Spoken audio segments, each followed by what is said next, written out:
The air was thick with humidity, almost suffocating. June in western New York always felt this way, like the air itself was a heavy, invisible presence. The heavy air hung above the field like a wet blanket. Tonight was graduation. Tonight was freedom. The culmination of years of hard work and anticipation. I could practically taste it, the sweet taste of liberation mixed with the bittersweet flavor of goodbyes. My name is David, and I was ready to get out of this town. Ready to explore the world beyond these familiar streets. Eric's parents were out of town, leaving us the perfect opportunity. Of course, they had to leave for the weekend. It was almost as if they knew. Everyone knew there would be a party. It was a tradition, a rite of passage. The bonfire was roaring, the music was blasting, and people were dancing everywhere. The field was packed with bodies moving to the rhythm of the night. My best friend Mark came over to me, his face lit up with excitement. He was holding a red plastic cup, the universal symbol of teenage rebellion. It sloshed over his hand as he walked, but he didn't seem to care. "Hey man, we made it, can you believe it?" he shouted. I smiled and nodded, feeling the same rush of disbelief and joy. The music was too loud to actually talk, but our smiles said it all. Not that it mattered. I was happy. Happy to be surrounded by friends, happy to be alive in this moment. Happy to be done with high school, ready for the next chapter of my life. Someone yelled that we were going swimming, and the idea spread like wildfire. Everyone started to move towards the old dirt road that led to Mason's Pond, a place we all knew well. It was about a mile through the woods, a journey we had made countless times before. Mark and I trailed behind the group, taking our time, savoring the night. We didn't want to miss any of the fun at the party, but we also didn't want to rush this moment. It was a night to remember.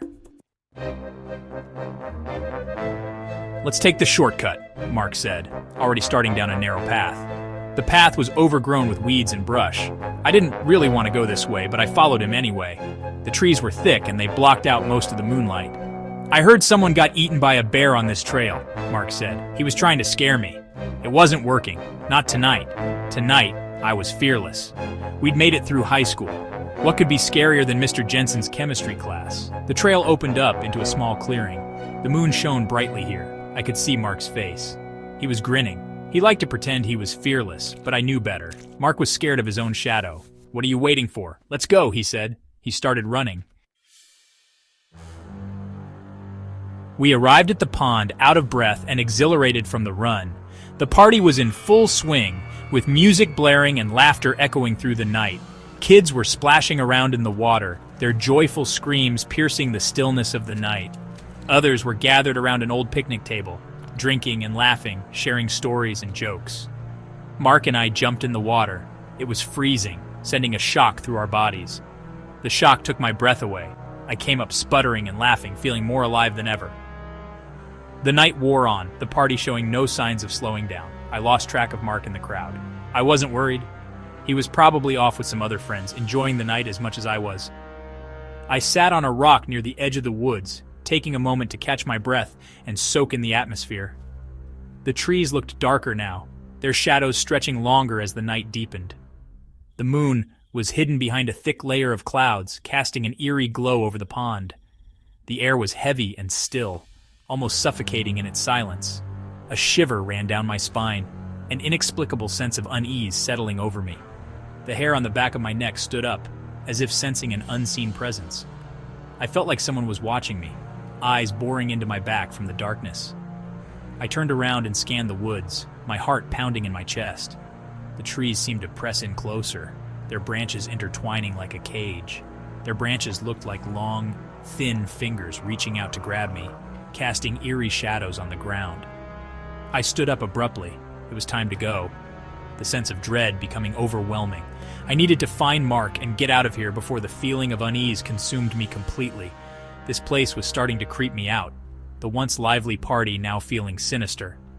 I walked towards the clearing where we had come in, my steps quickening with each passing second. The woods were silent, too silent, as if holding its breath, waiting for something to happen. Section 4. Where are the keys? My heart pounded in my chest, each beat echoing in the stillness of the night. Each step forward seemed to take an eternity, the darkness stretching out before me. The air was thick with dread, a palpable tension that made it hard to breathe. I felt like I was being watched. I stopped and listened. The silence was deafening, pressing in on all sides. There was no sound of the party, no laughter, no splashing. Just an eerie, unsettling quiet. Just the sound of my own breathing. I started to run, my footsteps echoing in the empty night. I didn't care if I found Mark. I just needed to get out of the woods, away from the oppressive darkness. The trees flew past me in a blur, their branches reaching out like skeletal fingers.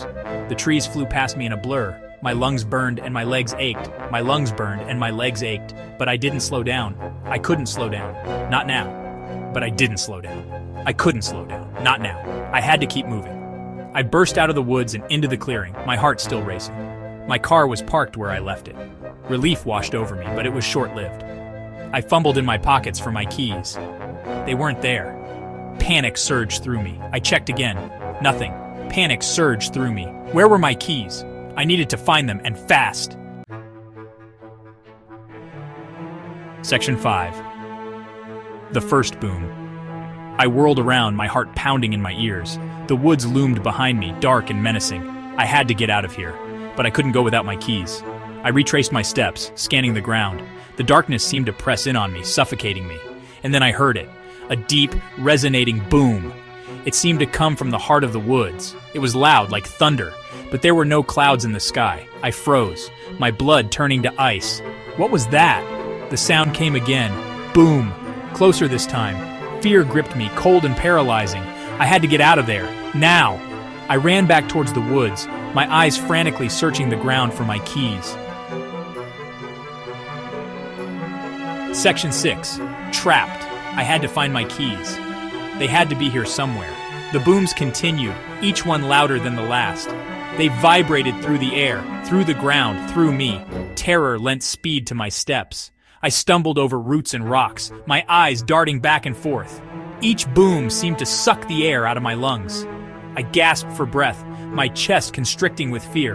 The woods were alive with the sound. It was all around me, closing in. My hand brushed against something hard and metallic. My keys. I snatched them up and ran towards my car. My fingers trembled as I fumbled with the lock.